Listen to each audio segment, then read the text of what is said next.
tamang pagkakataon para i-share ko naman. Kasi alam ko, kapag sinolo ko lang to, I'm sure later on, hindi mo pala i-share eh. Baka mamaya bawalin po yun sa akin to. Kasi yun yung task na parang Herculean task to promote that the Filipinos should start believing again the police force. Anong dapat nating sinasabi sa kabataan ngayon kung bakit dapat sila maniwala sa police? Please, Thank you very Salamat much. din po. Grabe, ang daming quotable quotes, no? Ni Coco Martin. Ang lalim. Okay? At ito naman, magtatanong din para sa ekonomiya ng Pilipinas. Wala iba kundi si Candice Go of ABS-CBN.com. Good evening, Coco. Good evening po.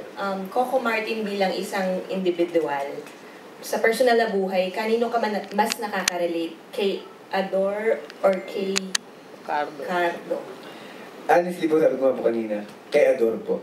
Kasi nung inano po namin yung character namin talagang, sinabi lang sa akin ng management, huwag ka na mag-isip, huwag ka na mag-ano, sabi niya, as is work. Kung ano ka. Sabi niya, kung ano ka, kung anong pagkakilala mo sa pagkatao mo, kung ano yung pagkakaano mo.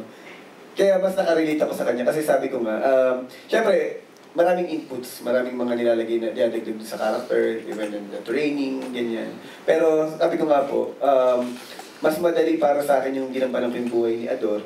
Pero sabi ko, mas interesting yung buhay ni Cardo. Kasi mas nai-challenge ako, kasi mas nag-iisip, mas nag-create ako ng character ko, kung ano man yung kailangan ko ilagay para mas lumalim pa po siya. Ayun po. Yun. Tapos, kaka-announce lang ni Senator Grace po na tatakbo siya bilang presidente sa 2016. Kung hihingin niya yung suporta mo, ano magiging sagot mo? Honestly, hindi pa po ako makakasagot sa ngayon. Kasi sabi ko nga po, ang kinaganda naman po kay Tita Susan sa kay Ate Grace, sobrang klaro po sa aming lahat na bago namin gawin itong proyektong to, wala po itong political agenda. Talagang klaro po yan. Actually, sila pa po mismo ang nagsabi niyan na parang siguraduhin lang natin na hindi magkakaroon ng mali siya, wala itong ganito, gano'n. Ako po, honestly, sa ngayon, ang stand ko po, hindi pa po ako nakakapag-decide kasi masyado pa po maaga. By next year pa po ang election. Siyempre, sabi ko, kung hihingi ng tulong ko ni Senator Grace, gusto ko po muna malaman kung ano po ba yung ano niya, yung plataforma. Siyempre, hindi po dahil magkakilala po kami, and then nagkatrabaho na po kami dito sa Susan. Siyempre, gusto kong malaman kung ano yung plano niya, kung ano yung magagawa niya sa ating bansa.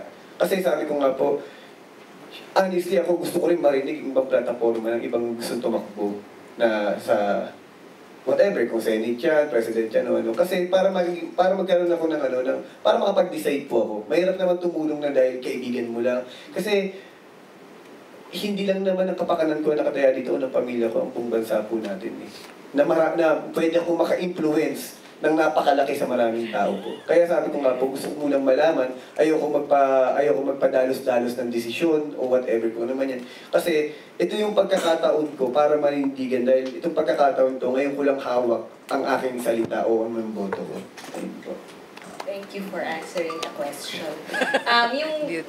That goes to show na dapat sana tularan ka lahat ng Pilipino na yung magiging mga botante sa 2016, mag-isip yun.